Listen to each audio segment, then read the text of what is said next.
Hello tanks and tankettes, and welcome to a viewer replay. This time it's the turn of Mr. Dane here in the Foch 155, and this is going to be a short replay. It's going to be a replay of contradictions, and it's also going to give me a chance to talk about the 155 a little bit because, as you are probably aware, it's going to get replaced. Now, unlike previous replacements in the tech tree, it's not disappearing entirely, and this is going to be the case for the proposed replacement for the 215B as well, the Super Conqueror. What's going to happen is that it will become a special tank that if you don't have it you won't be able to get, but it won't act as a premium or anything like that. It'll just be, if you had it already, then you'll get to keep it. And I think you get the new one for free as well. I'm not entirely certain on that. Now, as for myself, I was grinding towards this anyway, and I knew I wasn't going to get there before the patch hit. So what I did was I dropped something like 90,000 free XP, which I'd been just not even saving for anything in particular. I'd just been accumulating free XP.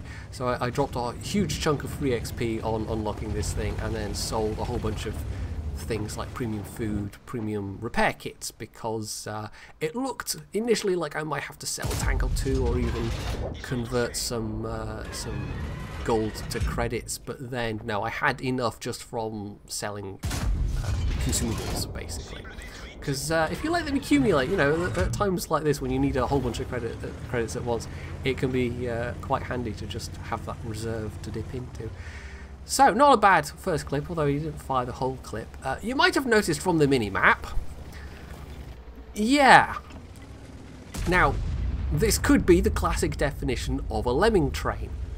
This could be very, very bad. Mr. Dane, apart from artillery, is all alone. Literally the entire rest of the team, the other 13 tanks, are pushing around the southeast corner, and if they get stalled there, that could be very, very bad. If nobody comes back, that could be very, very bad, because this thing does not have a particularly good reload. In fact, the interclip reload is also pretty poor, so being alone in a Foch 155 when there are multiple enemies coming at you is a very, very bad place to be.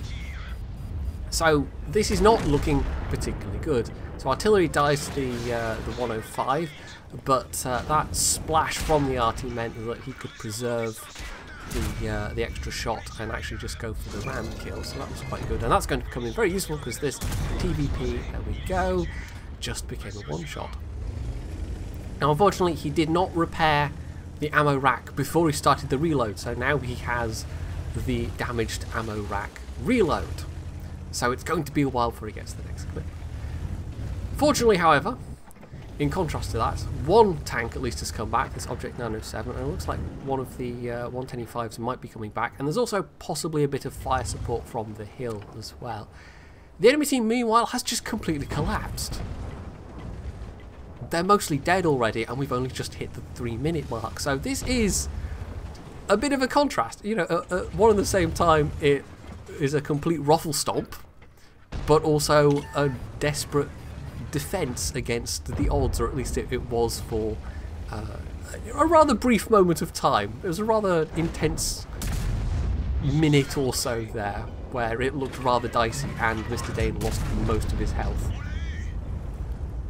So some nice easy shots into the rear of the IS-7, and that's pretty much it. The enemy team's pretty much dead. This was not, in fact, a lemming train. This is one of those instances where the enemy team went on one flank, the allied team rather, went on one flank and just pushed through.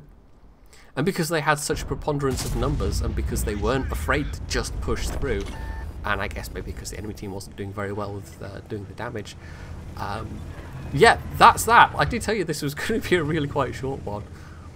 So this is one of those rare high damage Foch games, and it was a bit of an improbable circumstance, but yeah, somehow he survived. He's got 6,000 damage, and as he's going to say in the chat, it's just randomly his best ever Foch game. It's a bit of a funny one, this. So as to the replacement of the Foch 155, who knows? I mean, it's still being super tested, not even super tested, it's being tested on the test server. It's going to have an auto-loading 120mm gun. The DPM is significantly higher. it's going to have a 6-round clip. So even though the actual damage per shell is going down from 750 to 400, it's just going to be a lot more dangerous potentially. I mean, even with less pen, it's still what, 257 average pen. So yeah, they might have taken this back to what it once was, because once upon a time the Foch 155 was a machine to be absolutely feared, and the new Foch B might be a machine that's absolutely to be feared, that ends up getting nerfed, and hopefully we don't end up with the same situation where it gets over nerfed to the point where nobody really plays it anymore, which is what happened to the Foch 155. I don't know if you remember this far back, but once upon a time, the top tier tank destroyers had 850 average per shell, including the Foch 155. And when they nerfed that down to 750, well, a lot of those high tier tank destroyers got things like rate of fire buff to compensate. You know, they didn't particularly lose DPM, or if they lost DPM, it was only a little bit because their reloads got a bit faster. That didn't happen with the 155, and it's had various armor nerfs as well. So this is that classic tale of a machine that just got over nerfed, and then Wargaming really didn't know how to buff it again without making it overpowered, and that might well have happened with the replacement. Maybe that is going to turn out to be completely overpowered because it's got a pretty hefty DPM, and it's not like it particularly suffers badly for penetration, and the gun handling is going to be far better than the Foch 155. So time will tell on the Foch 155 replacement, but if you're absolutely desperate to grab one of these in the meantime, if you must have it, there's a limited amount of time left, so you're going to have to get grinding for credits and get grinding for XP, or else reach for your credit card, which is obviously what Wargaming is hoping for. So that's it for this this rather short, contradictory replay, this bit of an oddity.